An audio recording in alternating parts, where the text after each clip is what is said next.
নাম এটা কি দিও দিয়ে কিন্তু এক পিস মুরগি এক পিস মুরগি হ্যাঁ এবারে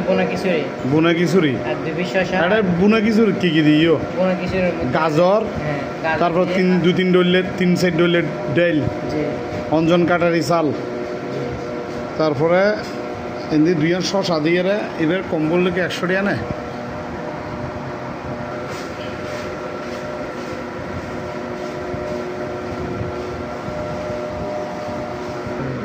এক মিনিট বানাবো